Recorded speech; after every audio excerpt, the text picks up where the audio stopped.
Important అన్న అంశానికి వస్తే కరెక్ట్గా రైతన్న పరిస్థితి ఏమిటి అని చెప్పి ఒకసారి గమనిస్తే రాష్ట్రంలో దాదాపుగా 50% మంది రైతన్నలకు అర హెక్టార్ లోపు విస్తీర్ణం ల్యాండ్ ఉన్న పరిస్థితులు.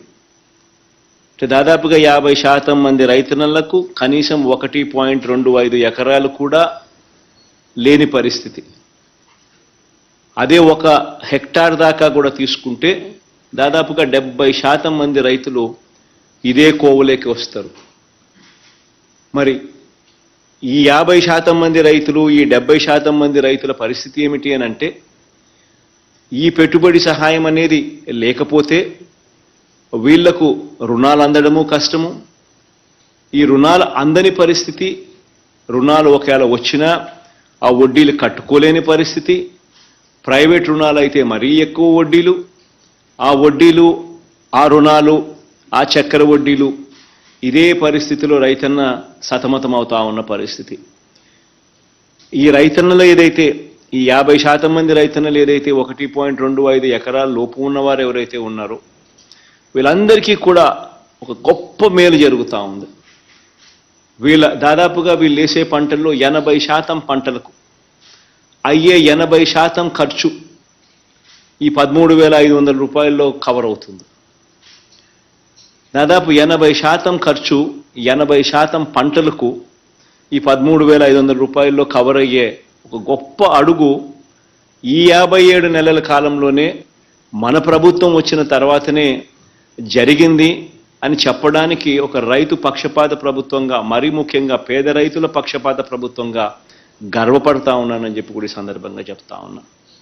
ఈ పెట్టుబడి రావడం వల్ల ఈ 13,500 రూపాయలు అది కూడా ఎప్పుడూ కూడా ఎక్కడా కూడా మిస్ కాకుండా, క్రమం తప్పకుండా పంట వేసే సమయానికే, కరెక్ట్గా ఖరీఫ్ మొదలయ్యే సమయానికే, పంట వేసే సమయానికే మే జూన్ మాసంలోనే 7,500 రూపాయలు కరెక్ట్గా ప్రతి రైతన్న చేతిలోనూ పెట్టడం, మళ్ళీ పంట కోసే సమయంలో అక్టోబర్ నవంబర్ మాసంలో మళ్ళీ పంట కోసే సమయంలో మరో 4,000 రూపాయలు ప్రతి రైతన్న చేతుల్లోనూ పెట్టడం, మళ్ళీ అది పంట కోసే సమయానికైనా ఉపయోగపడుతుంది, లేదా రబీ అవసరాలకైనా ఉపయోగపడుతుంది. మళ్ళీ ఆ తర్వాత రబీ పంట చేతికొచ్చే సమయానికల్లా మళ్ళీ జనవరి ఫిబ్రవరి మాసంలో మరో 2,000 రూపాయలు.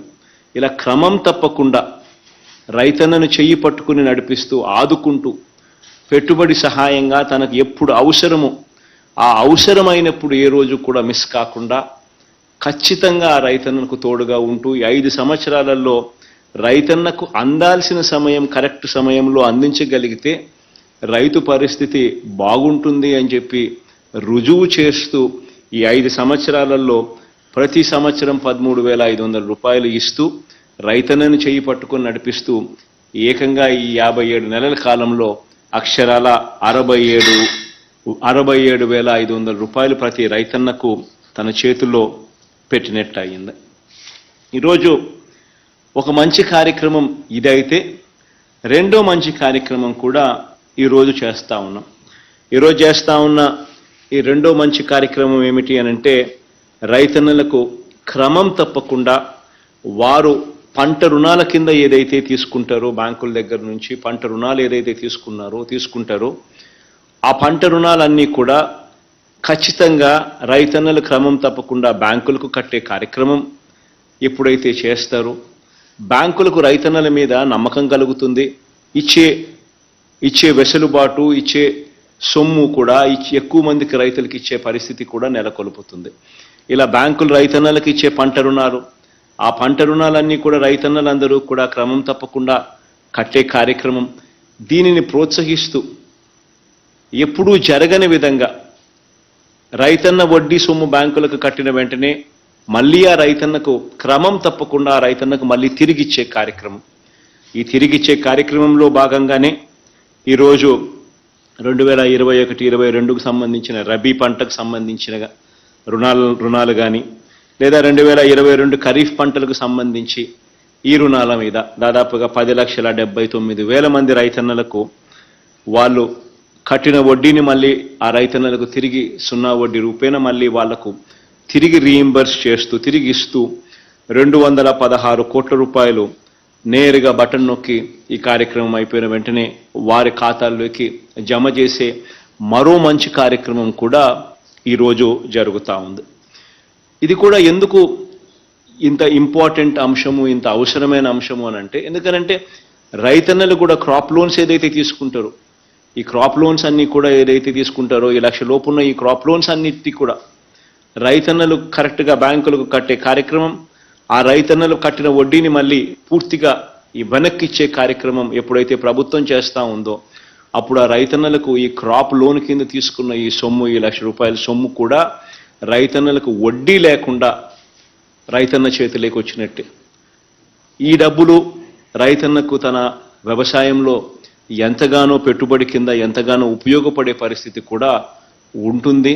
దీనిని ప్రోత్సహిస్తూ, దీనిని క్రమం తప్పకుండా ప్రతి రైతన్నకు దీన్ని కడుతూ సహాయం చేస్తూ వస్తూ ఉన్నాం. ఈ మాదిరిగా గత ప్రభుత్వం ఎగ్గొట్టిన ఈ 0 వడ్డీ రుణాలనేది, ఎగ్గొట్టిన 39,07,000 మంది రైతులకు ఇవ్వకుండా ఎగ్గొట్టిన బకాయిలు కూడా కలుపుకుంటే ఇప్పటి వరకు 84,67,000 మంది రైతు కుటుంబాలకు ఇచ్చిన 0 వడ్డీ రాయితీనే దాదాపుగా 2,051 కోట్ల రూపాయలు ఈ 0 వడ్డీ రాయితీ కింద ఇవ్వడం జరిగింది. మరి ఈరోజు ఇచ్చే రైతు భరోసా సొమ్ము కానీ, మరి ఈరోజు ఇచ్చే 0 వడ్డీకి సంబంధించి మరో 215 కోట్ల రూపాయలు, 216 కోట్ల రూపాయలు ఇచ్చే కార్యక్రమం అయితేనేమి, ఈ 2 కార్యక్రమాల ద్వారా ఈరోజు 1,294 కోట్ల రూపాయలు రైతుల ఖాతాల్లోకి జమ చేసే ఒక మంచి కార్యక్రమం జరుగుతూ ఉంది. దేవుడి మంచి అవకాశాన్ని నాకు ఇచ్చినందుకు దేవునికి, ప్రజలకు ఎప్పటికీ కూడా సదా రుణపడి ఉంటానని ఈ సందర్భంగా కూడా తెలియజేస్తా ఉన్నా.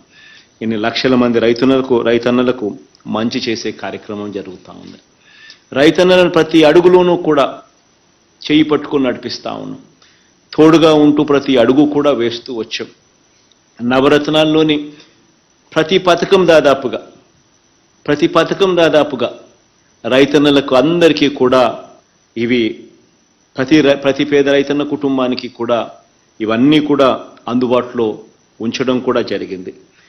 ఈ పెట్టుబడి సహాయాన్నే ఒకసారి తీసుకుంటే, మనం ఎన్నికల ప్రణాళికలో, ఎన్నికల మేనిఫెస్టోలో మనం చెప్పిన మాటలు ఒకసారి గమనిస్తే, మనం చెప్పింది 12,500 ఇస్తామని, 4 సంవత్సరాలలో 50,000 రూపాయలు ఇస్తాము అని చెప్పి మనం ఎన్నికల ప్రణాళికలో చెప్తే, ఆ చెప్పిన దానికన్నా మిన్నగా 5 సంవత్సరాల పాటు రైతులకు ఖచ్చితంగా ఇది అమలు చేస్తూ 12,500 రూపాయలని చెప్పింది ఏదైతే చెప్పామో దాన్ని 13,500 కూడా చేసి, ఏకంగా చెప్పిన 50,000 అని చెప్తే 13,500 ఇంటూ 5 సంవత్సరాల కింద ఏకంగా 67,500 ఇచ్చి, చెప్పిన దానికన్నా మిన్నగా ప్రతి రైతన్నకు 17,500 రూపాయలు ఎక్కువగానే ఇచ్చిన ప్రభుత్వంగా మన ప్రభుత్వం ఉంది అని చెప్పడానికి కూడా గర్వపడతా ఉన్నా. రైతు కష్టం తెలిసిన ప్రభుత్వంగా ఈ 5 సంవత్సరాలలో ప్రతి అడుగు కూడా రైతన్నలకు మంచి చేసే విధంగా, రైతన్నల పెట్టుబడి ఖర్చు తగ్గించే విధంగా,